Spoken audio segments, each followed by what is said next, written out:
বন্ধুরা নমস্কার। আজকে আমি একটা রেসিপি নিয়ে চলে এসেছি আপনাদের কাছে, যা কিনা ওলের ডাঁটার আজকে শাক বানাবো। দেখুন, এই যে কেটে নিয়েছি। এবার আমি গ্যাসটাকে ধরিয়ে গরম জল বসিয়ে দিয়েছি।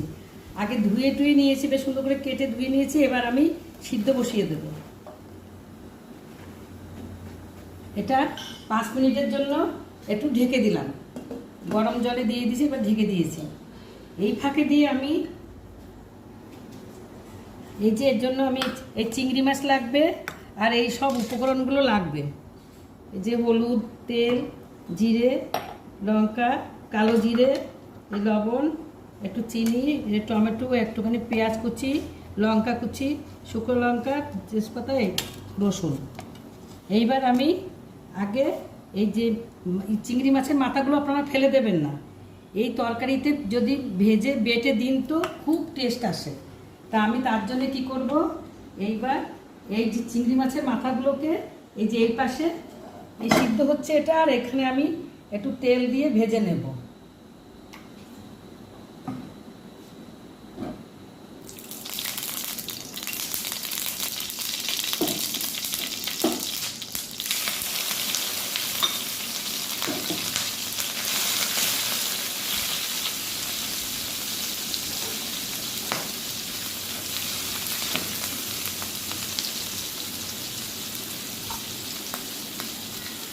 একটু সামান্য লবণ দিয়ে দিলাম,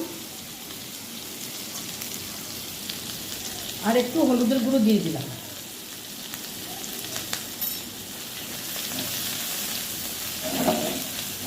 আবার এই ভালো করে ভেজে নেব। এবার আমার চিংড়ি মাছ ভাজা হয়ে গেছে, মাথাটা ভাজা হয়ে গেছে। এবার অফ করে দিলাম। এইবার আমার এদিকে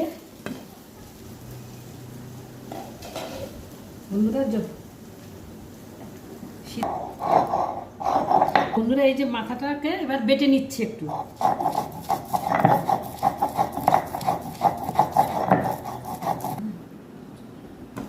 বন্ধুরা এই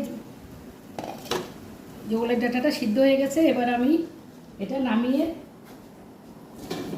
ছেঁকে নেব। সব দিয়ে দেব, লঙ্কা দিয়ে দিলাম, পেঁয়াজ, কালো জিরে, কাঁচা লঙ্কা, একটু তেজপাতা দিয়ে ভালো করে এবার আমি ভেজে নেব।